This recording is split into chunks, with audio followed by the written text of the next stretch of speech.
Hello again, this is Ricky Didham from the Auckland Star Trek fan group. This is my second review. As you know, I think that you know that this is the second video that I'm doing, and I've drunk 250 mils of this vodka, and it's 30 minutes later. So, I was thinking that I wasn't actually that pissed because I didn't feel it, but then when I completely mucked up that sentence, then yeah. Okay, so my review of Star Trek Beyond. A lot of people get really butthurt with Star Trek Beyond because, and I kind of understand this, they feel that it disrespects the Prime timeline by undoing all of the work that those other people did. In a way, they're saying it never happened. But I think for those new producers, those new owners, they needed to go in a new, different direction. And for most people, they all understand Kirk and Spock and McCoy.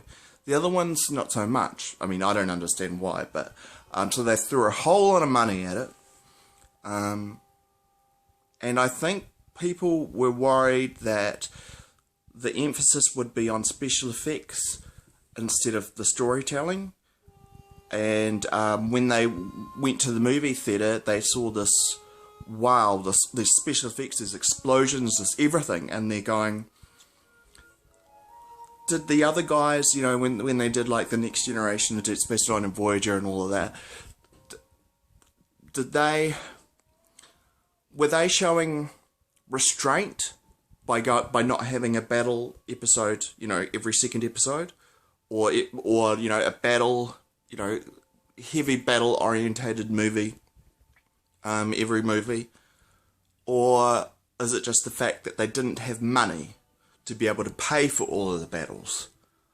So I guess the proof is in, is there enough Star Trek elements in the story to justify all of those effects?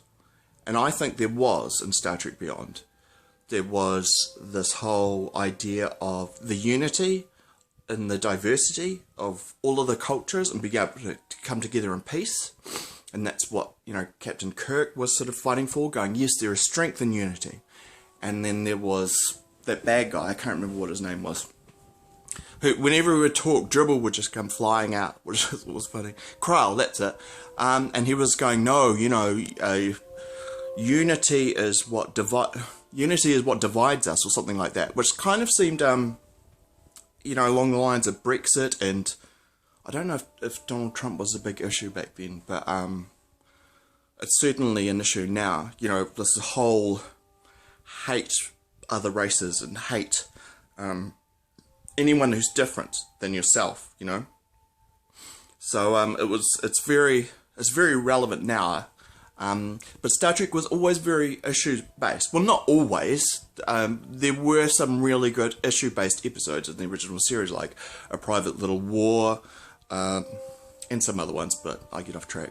So, I think there was enough Star Trek in there, and I think for them to be competitive in that market in this year, they have to have groundbreaking special effects. And if they've got the money to do that, then that's awesome.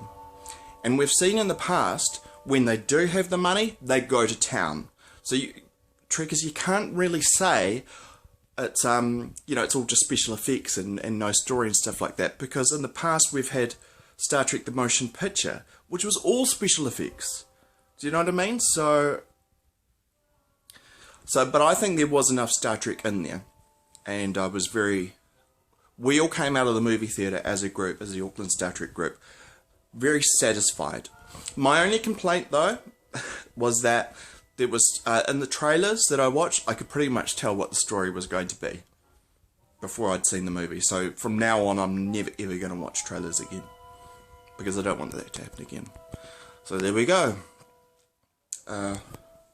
My third movie review will be about Star Trek Discovery, which is an episode, the pilot, and that'll be after I've drank 500 mils.